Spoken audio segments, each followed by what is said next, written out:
హైదరాబాద్ ఢిల్లీ నడుమ ముఖ్యమంత్రిని ఫుట్బాల్ ఆడుకుంటుంది కాంగ్రెస్ అధిష్టానం. ఇది అధిష్టానానికి ఈ రోజు వరకు కొత్త కూడా కాదు. మొదటి నుంచి కూడా ఆనాటి ఆంధ్రప్రదేశ్ ఈనాటి తెలంగాణలో ఉన్నటువంటి ముఖ్యమంత్రులని ఫుట్బాల్ ఆడుకోవటం అనేది తరచుగా చూస్తున్నటువంటి ఒక సంఘటన. ఈ ముఖ్యమంత్రి ఇప్పటికే ఆ రకంగా హైదరాబాద్ ఢిల్లీ ఢిల్లీ హైదరాబాద్ చక్కర్లు కొడుతూ ఫుట్బాల్ లా నలిగిపోతున్నటువంటి విషయాన్ని కూడా మనం చూస్తున్నాం. ఈ మధ్యలో ఒకవైపున రాహుల్ నిలబడ్డాడు, ఇంకొక వైపున ప్రియాంక నిలబడ్డది. ఇద్దరి నడుమ రేవంత్ రెడ్డి ఉన్నాడని ఒక పెద్ద వార్తగా కాంగ్రెస్ నాయకులు చెప్పుకుంటా ఉన్నారు. మరొక వైపున హెలికాప్టర్లో కూడా వీళ్ళే కలిసి పయనించారన్నటువంటి విషయాన్ని కూడా ఒక పెద్ద వార్తగా ఎవరికి వాళ్ళు చిత్రీకరించుకుంటూ పత్రికల్లో ప్రచార సాధనాలకి అందించారు. మధ్యలో నిలబెట్టింది ఆడుతున్నటువంటి ఫుట్బాల్కి నిదర్శనం ఒకటైతే, జరగబోయేటువంటి ఒక బీహార్ ఎన్నికల్లో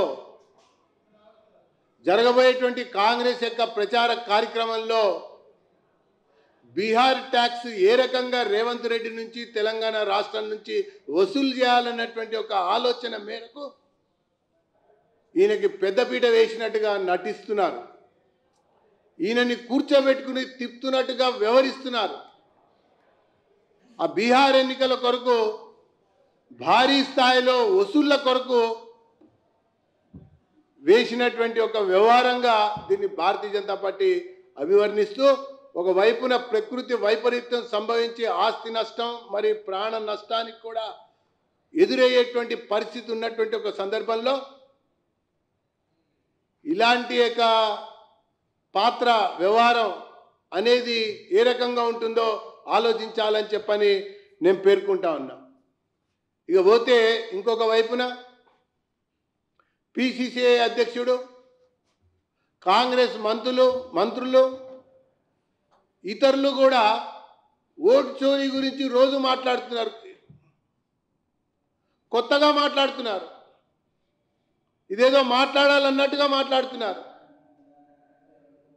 అసలు ఓటు చోరీ గురించి మాట్లాడితే అసలు వీళ్ళు ఏ రకంగా రాజకీయాలు నడుపుతున్నారనేది అందరికి కూడా అర్థమవుతుంది. ఇంకా మహేష్ కుమార్ గౌడ్ పిసిసిఐ అధ్యక్షుడు కొత్తగా పదవి వచ్చింది కదా అని, ఎమ్మెల్సీ కూడా పొందాడు కదా అని చెప్పని ఒక్కసారి కూడా స్థానికంగా ఎన్నికల్లో గెలిచినటువంటి సందర్భం కానీ పోటీ చేయడానికి కూడా ధైర్యం చూపనటువంటి వ్యక్తి ఏదో ఒక రకంగా పిసిసిఐ అధ్యక్షుడయ్యాడు. అయ్యా మిస్టర్ మహేష్ కుమార్ గౌడ్ గారు, ఈ రాష్ట్రంలో ఆనాటి నుంచి ఈనాటి వరకు పిసిసిఐ అధ్యక్షులుగా వ్యవహరించినటువంటి బీసీ నాయకులందరినీ అథ పాతాళ లోకానికి నొక్కేసింది కాంగ్రెస్ పార్టీ అధిష్టానమే అన్నటువంటి విషయం ఒక్కొక్క పిసిసిఐ అధ్యక్షుడు నాయకుడు యొక్క చరిత్ర చూస్తే మనకే అర్థమవుతుందని చెప్పని నేను పేర్కొంటున్నా. పదవి ఉంది కదా అని నువ్వు పిచ్చి పిచ్చి ప్రేలాపన చేసుకుంటూ పాదయాత్ర చేస్తున్నా అని నాటకాలు వ్యవహరిస్తూ ఉంటే నీ బ్రతుకు కూడా బషీర్బాగ్ చేస్తారు వీళ్ళని చెప్పని నేను తెలియజేస్తున్నా. ఆ రకంగా ఇప్పటికే అనేక మంది పిసిసిఐ అధ్యక్షుల యొక్క రాజకీయ జీవితమే కథం అయిపోయింది కాంగ్రెస్ పార్టీలోనే. వేరే పార్టీలోకి పోయి అక్కడక్కడ బతకడం కొరకు ప్రయత్నం చేసినటువంటి సందర్భాలు కూడా ఈ రాష్ట్రంలో ఒక్కొక్క పిసిసిఐ అధ్యక్షుడి యొక్క నిర్వాహకం చూస్తే మనకు అర్థమవుతుంది. ఈ రాష్ట్రంలో ఉన్నటువంటి కాంగ్రెస్ పార్టీ దుస్థితి ఏంటంటే, సస్పెండ్ అయినవాడు పిసిసిఐ ప్రెసిడెంట్ అవుతాడు, 4 పార్టీలు మారి వచ్చినవాడు ముఖ్యమంత్రి అవుతాడు,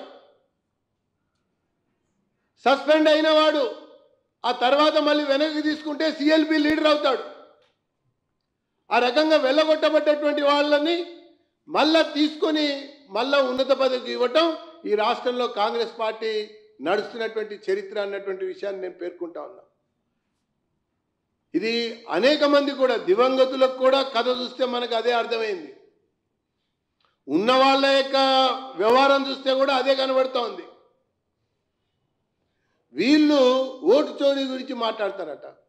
అరే అసలు ఖజానా చోరీ విషయంలో జైలుకి వెళ్ళిన వాళ్ళు, బెయిల్ మీద ఉన్న వాళ్ళు ఈ రాష్ట్ర ముఖ్యమంత్రి ఒకడైతే, కాంగ్రెస్ పార్టీకి సంబంధించినటువంటి పార్లమెంటరీ పార్టీ నాయకుడు మరొకడైతే, మరి యూపీఏ చైర్పర్సన్గా వ్యవహరిస్తున్నటువంటి సోనియా గాంధీ కూడా ఖజానా చోరీలో బెయిల్ మీద ఉన్నటువంటి మాట వాస్తవం కాదా అని చెప్పని నేను అడుగుతా ఉన్నా.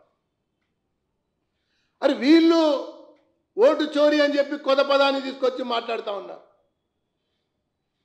అది స్థానిక సంస్థల ఎన్నికలు రాష్ట్ర ఎన్నికల కమిషన్ పరిధిలో జరుగుతాయి. ఒకవైపున కోర్టు మొట్టికాయలు కొట్టి ఎన్నికలు పెట్టమని చెప్పింది. ఈ స్టేట్ ఎలక్షన్ కమిటీ ఈ పంచాయతీ, మున్సిపాలిటీ, జిల్లా పరిషత్, స్థానిక సంస్థల యొక్క ఎన్నికలకు సంబంధించి ఓటర్ లిస్టు ప్రక్రియలో ఏ రకంగా ముందుకు పోతుంది అన్నటువంటి విషయం రాజకీయ పార్టీలకు తెలియదు, జిల్లా యొక్క కలెక్టర్లకు కూడా తెలియదు, ఇతర ప్రజాప్రతినిధులకి అంతకంటే కూడా తెలియదు.